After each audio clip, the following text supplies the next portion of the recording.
Subway cars contract canceled. A woman found dead in the South Side. And Donald Trump appears in court.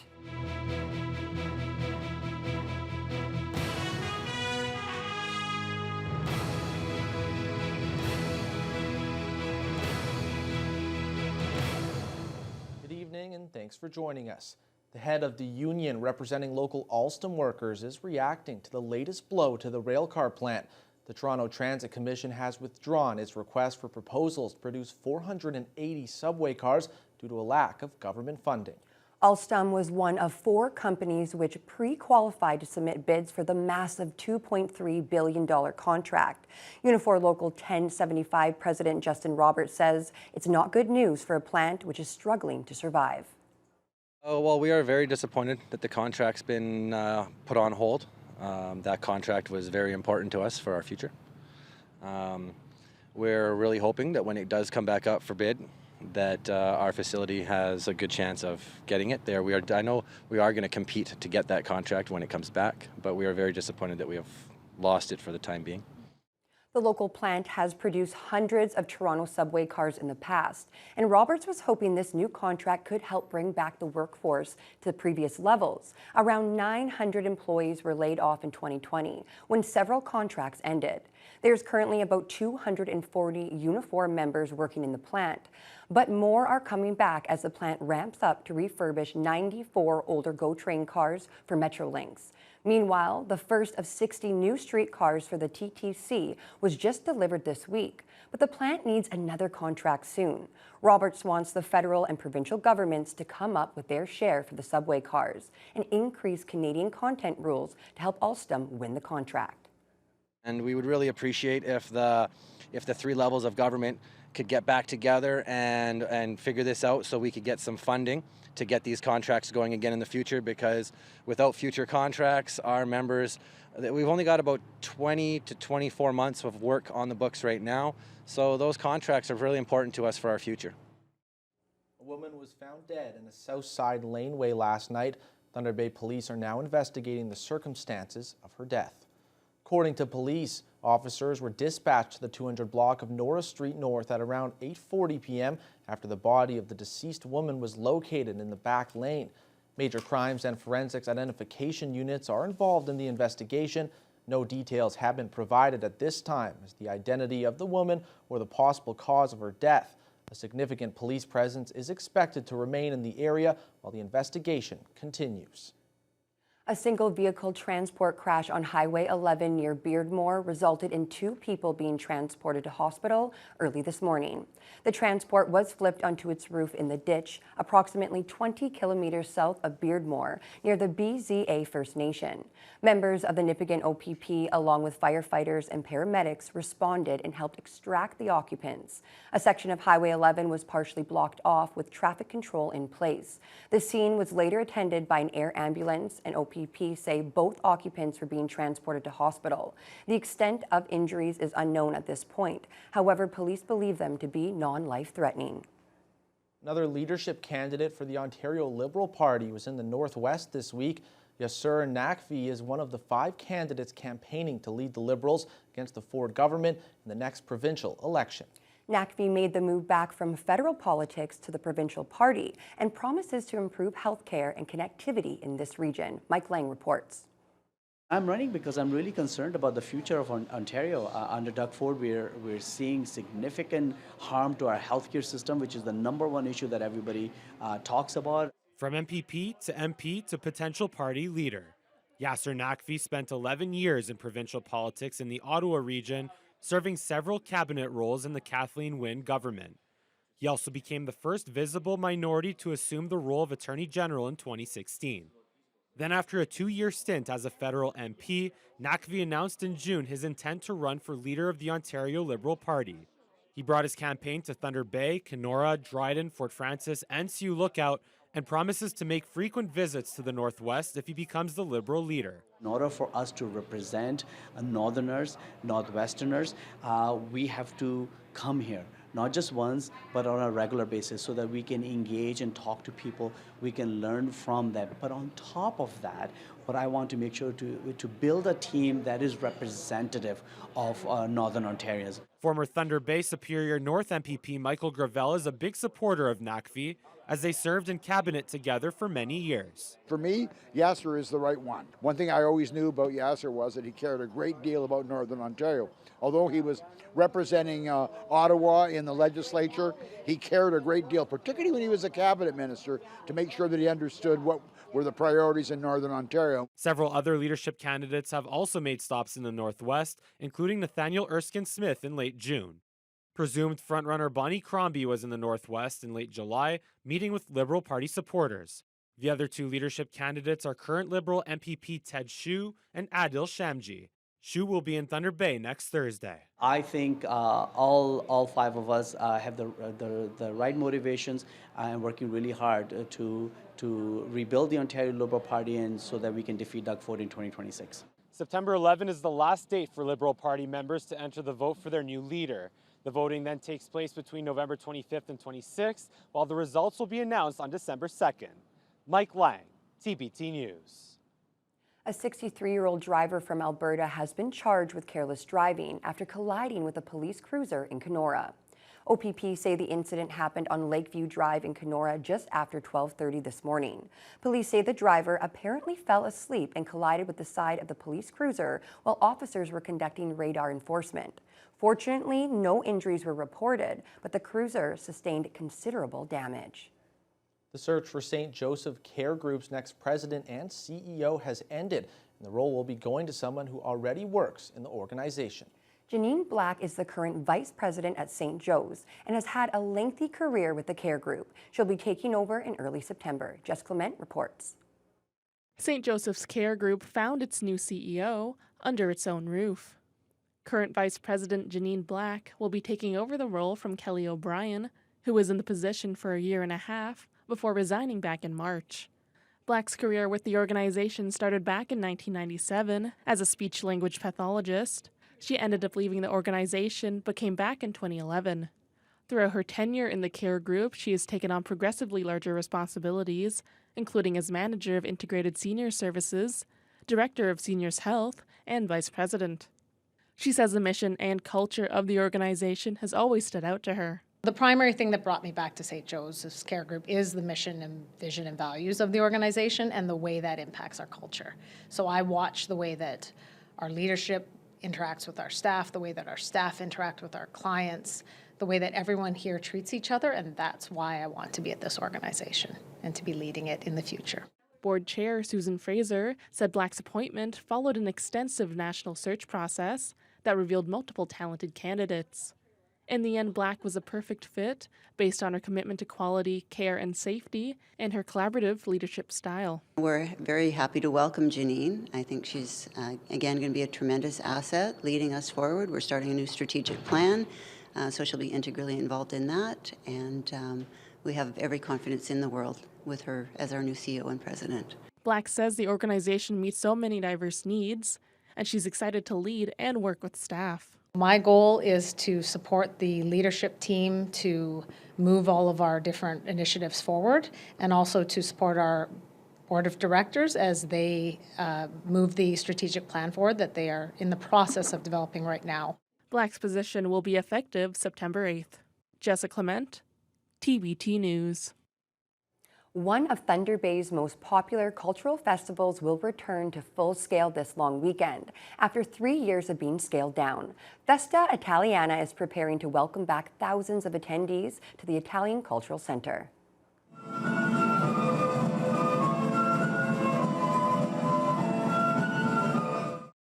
Festa will take place on Sunday and Monday from noon until 11 p.m. Festival attendees can expect lots of live music and entertainment, contests, and of course an overabundance of food available from its main food vendors. One lucky attendee will also have the chance to win a trip for two to Italy. The layout for this year will be different, with Algoma Street open to traffic and the beer gardens and stage using most of the large parking lot. Italian Society of Port Arthur spokesperson Matt Pescuzzo says they're expecting thousands for Festa. I'm expecting it'll be similar to previous years, notwithstanding the COVID years. Prior to COVID, we had about 20,000 people come through during the weekend. So it's actually one of the most well-attended cultural festivals in Thunder Bay. So we're looking forward to welcoming, hopefully, that same number of people back again this year. Admission is free of charge, and proceeds from all sales will be going towards the Thunder Bay Regional Health Sciences Foundation. Well, Fiona, today was still pretty hot out there, but that wind did help to keep us cool a little bit. Yeah, it really helped keep things from feeling too heavy. We had a high of 27 and the humidex sitting around 30, but the winds were from the northwest, so they were cool but not too brisk. If you were outside for any period of time, the sun could get a little bit hot, especially in the morning time. It wasn't until the afternoon we saw a few increasing clouds. Now, to the west, there's still lots of sunshine. And on average, the humidex throughout northwestern Ontario is making it feel about 3 to 4 degrees warmer than these numbers would suggest. So in Fort Frances right now, humidex sitting around 30. Similar in Kenora, in Dryden and Upsala and into Red Lake and Sioux Lookout. They've got a humidex of 27 at this time, and that's under mostly cloudy skies. They had lots of sunshine earlier in the day. It's just been in the afternoon that the clouds have been increasing to the northwest. As we head eastward, we're in Armstrong and Greenstone, 23 and mostly cloudy as well. Along the North Shore in the mid-20s, and down into Sault Ste. Marie, they had the humidex of 32 this morning, and then for most of the afternoon, they've been dealing with thunderstorms, hours and hours of it. It's starting to taper off, and the sun is back out right now.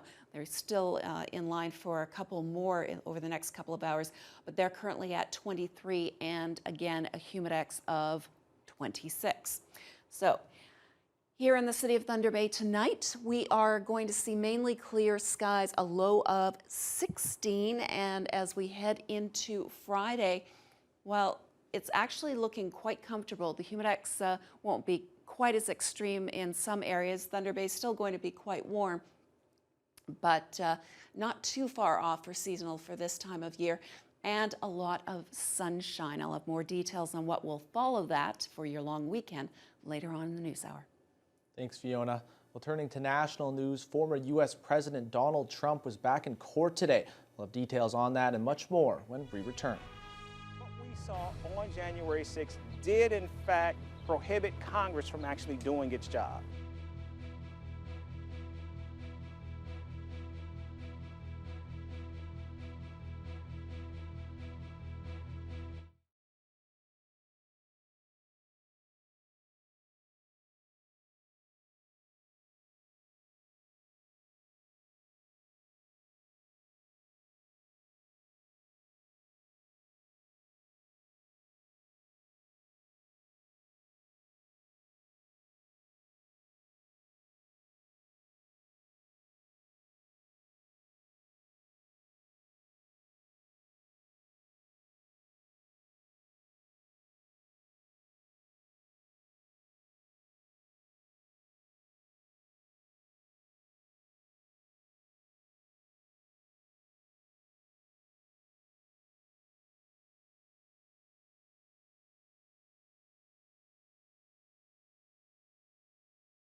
Former U.S. President Donald Trump was back in court, this time to face charges in connection to alleged attempts to overturn the results of the 2020 election. Today marks Trump's third indictment, and Heather Wright has the latest from Washington.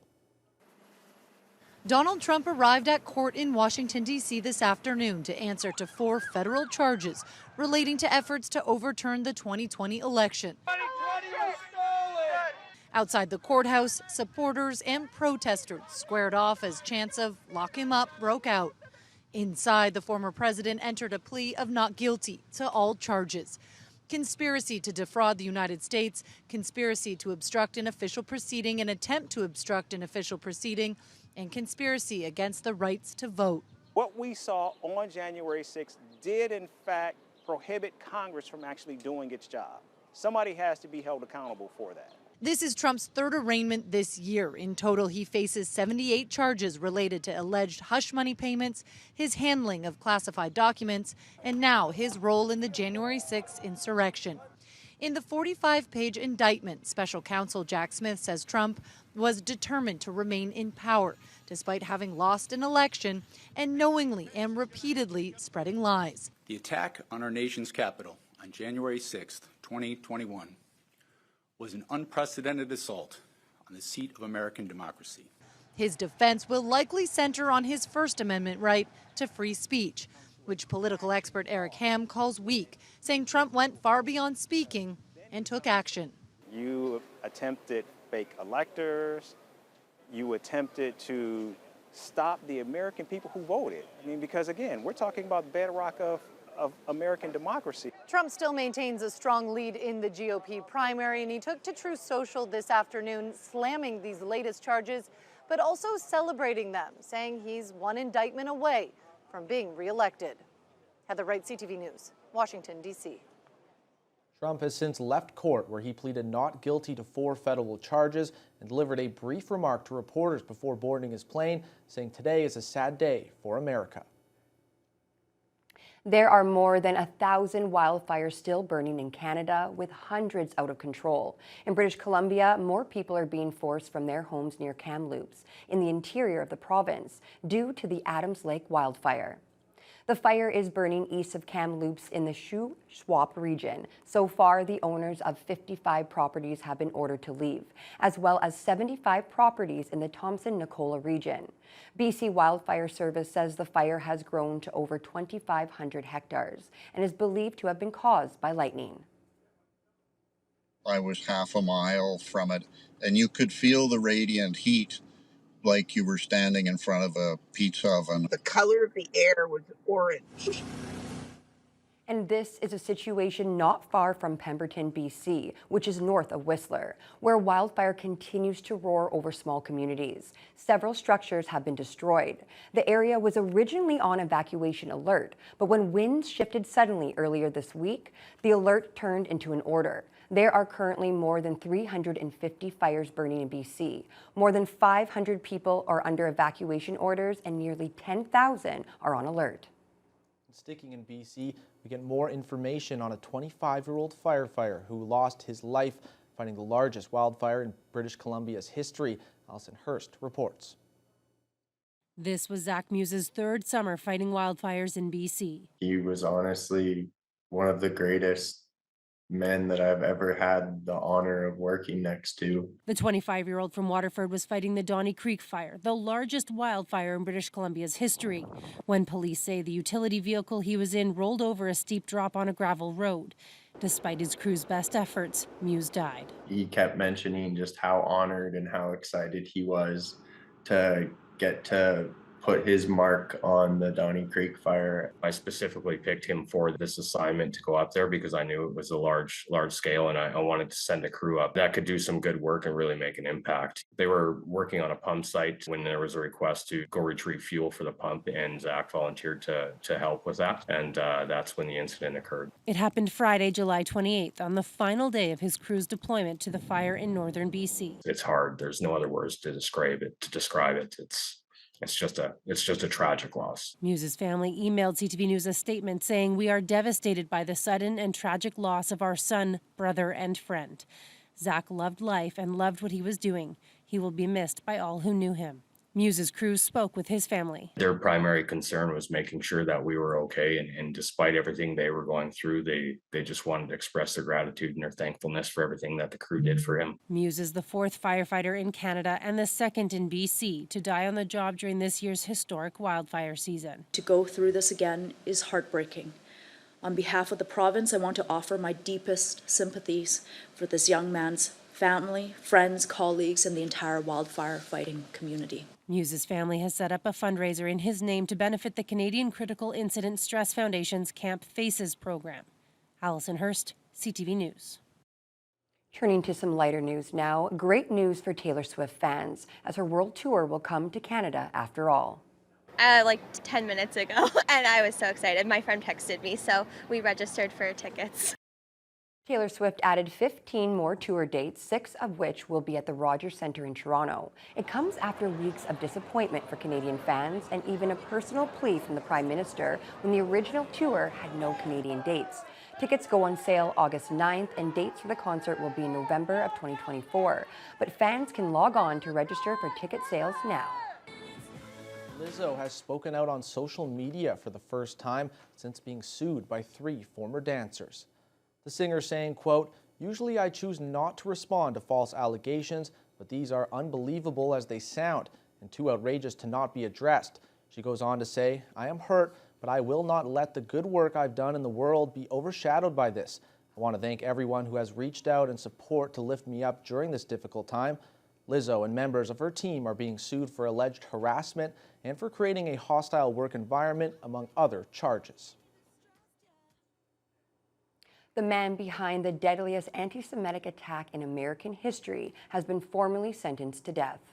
A U.S. district judge today imposed the death sentence on Robert Bowers for the October 2018 attack that killed 11 people at Pittsburgh's Tree of Life Synagogue. Jurors unanimously found that Bowers was motivated by his hatred of Jews and rejected defense claims that Bowers had schizophrenia. Now to some disturbing news out of South Korea, as at least 13 people have been injured in a stabbing attack. Police say a man rammed his car onto a sidewalk about an hour southwest of Seoul. He then stepped out of the vehicle and began stabbing people inside a shopping center. At least 9 people were stabbed, while 4 others were injured by the vehicle. Police are questioning an unidentified suspect who was arrested at the scene. Again, turning to some lighter news, researchers in the area of Morden have made a gigantic and ancient discovery as they have started to unearth a potentially full-size fossil of a mosasaur from more than 80 million years ago. John Hendricks has the details. It's a small plot of land, a short drive outside Morden. And just beneath the surface, a true treasure has been found. The fossilized remains of a mosasaur. Because they're very close together, it's most likely that they were from one individual. One individual mosasaur that would have been swimming around this area roughly 80 million years ago. Jerry Peters from the Canadian Fossil Discovery Centre made the find in June. Since then, he and a small team of researchers have been slowly and carefully exposing the fossil. We go from a tractor to paintbrushes right away and just start really meticulously cleaning back. One bone leads to another and then another. The team has uncovered a few dozen already. When I find something like this, it gets my heart pumping. Finding one is cool, but when you start, oh, there's another one, there's another one, there's another one, there's a different type, it gets very exciting.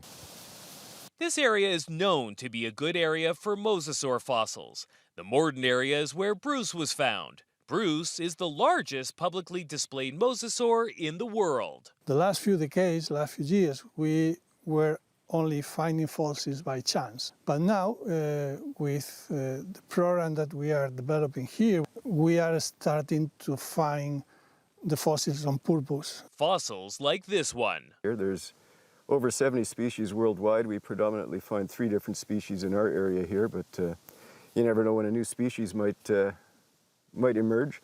The hope is to have this entire fossil exposed by the winter, where it'll be brought back to the Canadian Fossil Discovery Centre for more research.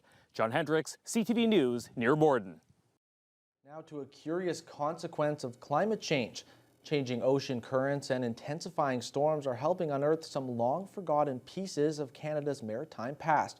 Genevieve Boschman explains. Sunken secrets have emerged from the depths off the coast of Quebec's Magdalen Islands. A team of divers, history buffs, located 7 shipwrecks just since May. These are all wooden shipwrecks, and they have some copper sheeting on them and some brass nails and pegs. And all of these information tends to tell us that these are from the 1800s. Over centuries, hundreds of ships have sunk in the Gulf of St. Lawrence region, but just over 24 were pinpointed until now. 5 of these newfound treasures are small, likely schooners, but 2 are much bigger. One of them is at least 130 feet long, so it's really larger wreck, and we believe there's a lot of artifacts probably still on board. The divers say they struck gold, so to speak, after many years of combing the seabed. One of their theories is that storms, including last year's devastating Fiona, shifted the sand, uncovering the wrecks, making them easier to find. Sunken ships have long fascinated the world, and they're also a key part of this region's history. Some wood that washed ashore was used to build houses. Some rescued passengers became inhabitants. It's a very nice feeling to know that we've uncovered something like that, and that shipwreck won't ever be forgotten again. The divers will pass on their findings to discover more about the ships, to see whether any cargo or parts should be placed on display in a local museum. Geneviève Beauchemin, CTV News, Montreal. That is wild. That is so wild. I'll leave it to those scuba divers. I wouldn't be going down. Yeah, no, we just found out, though, Fiona has a secret talent. Yeah. She can scuba dive. There we go. There we go. She's probably the only person here, because we won't. We will not. I will not. It's too scary. Absolutely. Scary. Well, turning to financial news now. It was a down day on the markets today. Let's take a look. In Canada, the TSX shot down 97 points to 2120. In New York, the Dow dipped 66 points to 35,215. The NASDAQ lost 13 points, making it 13,959. The Canadian dollar traded down slightly, 9/100ths. It's now 74.90 cents US. Gold fell back $6.20 to $1,968 an ounce US. And oil gained $2.06, making it 81.55 US a barrel.